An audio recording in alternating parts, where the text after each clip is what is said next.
یہاں شریعت کا وہ خوبصورت پہلو بھی یاد رکھنا چاہیے کہ آخر غم اور بے چینی اور بیماری اور دکھ اور مصیبت انسان کو لاحق کیوں ہوتا ہے، اس کے اسباب کیا ہیں۔ اللہ تعالیٰ نے قرآن مجید میں 3 باتوں کا تذکرہ کیا ہے۔ انسان کو جب بھی کوئی غم آتا ہے، بے چینی ہوتی ہے، بیماری، دکھ اور مصیبت اور بہت بڑے بڑے افکار کا سامنا کرنا پڑتا ہے، تو اس کی بنیادی وجہ یہ ہوتی ہے انسان کے ہاتھوں کی کمائی، اس کے گناہوں کی شامت بھی ہے اور نحوست بھی ہے۔ اسی بات کو اللہ ذوالجلال نے یوں بیان کیا ہے، وَمَا أَصَابَكُم مِّن مُّصِيبَةٍ فَبِمَا كَسَبَتْ أَيْدِيكُمْ وَيَعْفُو عَن كَثِيرٍ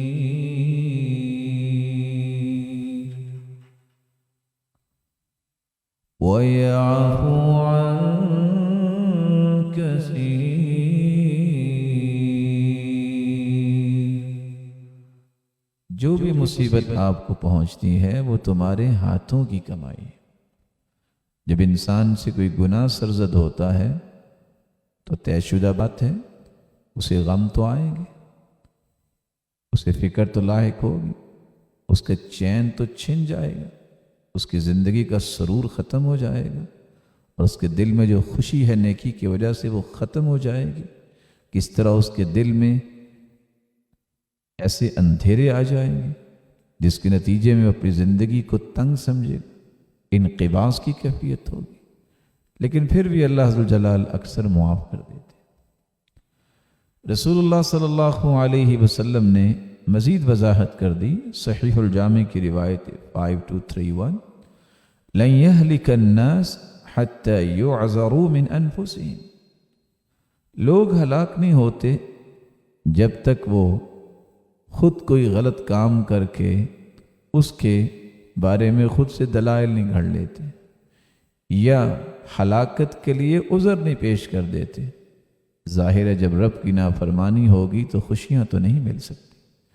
خوشیاں تو اللہ کی فرما برداری سے ملتی ہیں، اللہ کے ذکر سے ملتی ہیں، اللہ کے ساتھ تعلق مضبوط کرنے سے خوشیاں اور سرور ملتا ہے۔ اس لیے جب بھی انسان کو کوئی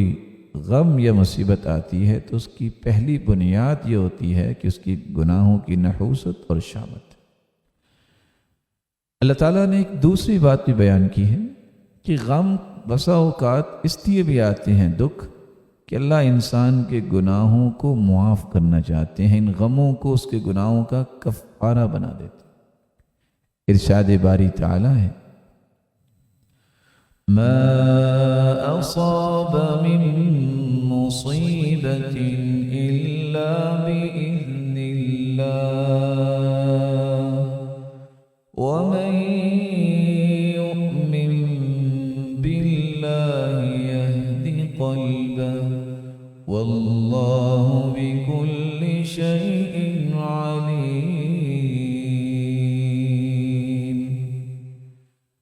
کوئی بھی مصیبت پہنچتی ہے تو وہ اللہ کے حکم سے پہنچتی ہے، اور جو اللہ پر ایمان لاتا ہے اللہ اس کے دل کو ہدایت ضرور دیتے ہیں، اور اللہ ہر چیز کو جاننے والے ہیں۔ رسول اللہ صلی اللہ علیہ وآلہ وسلم کا فرمان ہے، اور یہ روایت صحیح بخاری کی ہے 5641، اور صحیح مسلم کی بھی روایت ہے 6513، ما يصيب المسلم من نصب ولا وصب ولا هم ولا حزن ولا أذى ولا غم حتى الشوكة يشاكها إلا كفر الله بها من خطاياه۔ جب بھی کسی مسلمان کو کوئی تھکاوٹ پہنچتی ہے، کوئی بیماری پہنچتی ہے، کوئی فکر لاحق ہوتی ہے، یا اسے کوئی غم لاحق ہوتا ہے، کوئی تکلیف پہنچتی ہے، یہاں تک کہ کانٹا اس کے پاؤں میں چھپ جاتا ہے، تو اللہ اسے ان تمام چیزوں کو اس کے گناہوں کا کفارہ بنا دیتے۔ تیسرا سبب جس وجہ سے انسان کو غم بسا اوقات آ جاتے ہیں اور انسان سمجھتا نہیں کہ اللہ عز و جلال انسان کے درجات کو بلند کرنا چاہتے ہیں، تو یہ چھوٹے چھوٹے غم، پریشانیاں اور فکر لاحق جو ہوتے ہیں، اس سے اس کے درجات بلند ہوتے ہیں۔ ارشاد ربانی ہے، ما أصاب من مصيبة في الأرض ولا في أنفسكم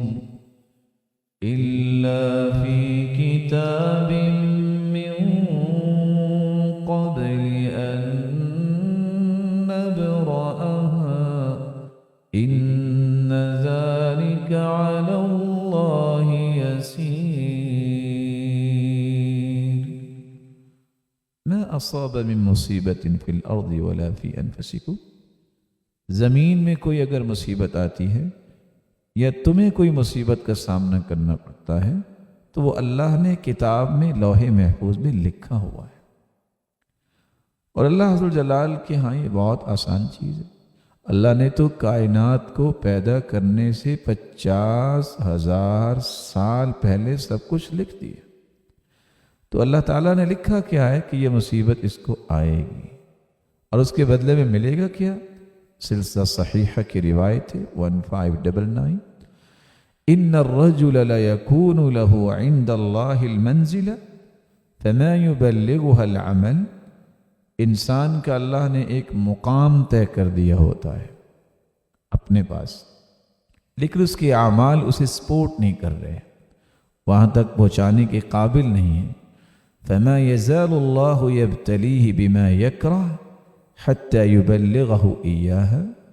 تو اللہ تعالیٰ اسے چھوٹی چھوٹی آزمائشیں دیتے رہتے ہیں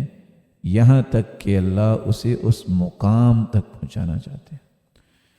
تو ان تینوں باتوں کو اگر ہم سمرائز کریں تو نتیجہ یہ نکلتا ہے،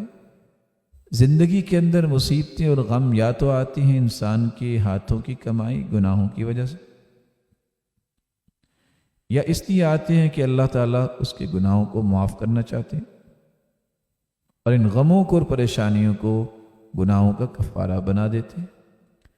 یا اس لیے بھی مصیبتیں بسا اوقات آتی ہیں کہ اللہ ایک درجہ دینا چاہتے ہیں، مقام دینا چاہتے ہیں، جس کو حاصل کرنے کے اس کے اعمال سپورٹ نہیں کر رہے، اتنے زیادہ اعمال نہیں ہو رہے، تو یہ معمولی تکلیفوں کے ذریعے اللہ اس مقام تک اپنے بندے کو پہنچانا چاہتے ہیں۔ جب یہ تینوں باتیں سمجھ آ گئیں تو پتہ یہ چلا کہ وَمَا اللَّهُ يُرِيدُ ظُلْمًا لِلْعِبَادِ، اللہ اپنے بندوں پہ ظلم نہیں کرتے ہیں۔ مصیبت اگر آئی ہے کسی انسان پر، اس کے ہاتھوں کی کمائی ہے، اگر وہ چوری نہ کرتا تو لوگوں کا اعتماد ختم نہ ہوتا، اگر وہ کسی کو قتل نہ کرتا تو اسے اپنا علاقہ نہ چھوڑنا پڑتا، اگر وہ دھوکہ اور فراڈ نہ کرتا تو لوگوں کے ہاں ریلائبل رہتا۔ یہ اس کے اپنے ہاتھوں کی کمائی ہے۔ اسی طرح اگر وہ جھوٹ نہ بولتا تو لوگ اس کی بات پہ اعتبار کیا کرتے۔ تو یہ غم جو اس کو لاحق ہے کہ میری بات لوگ نہیں یقین کرتے، مجھے اپنا وطن چھوڑنا پڑا ہے، اپنا علاقہ چھوڑنا پڑا ہے، اور طرح طرح کی پریشانی ان گناہوں کی وجہ سے ہوتی ہے۔ اور اللہ عز و جلال کے پیغمبر کی جو دوسری بات ہے کہ گناہوں کا کفارہ بن جاتا ہے، یہ تو اللہ کا احسان ہے۔ اور اسی طرح اگر اللہ درجے کو بلند کرنا چاہتے ہیں تو یہ تو اس کا بہت بڑی عظمت کا پہلو پیش کیا ہے اللہ تعالیٰ نے اپنے احسان کا، کہ اپنے درجات کو بلند کروانے کے لیے انسان کو سوچنا چاہیے کہ انسان کتنی تغودو کرتا ہے، تو اللہ معمولی فکر کی وجہ سے اس کے درجات کو بلند کر دیتے۔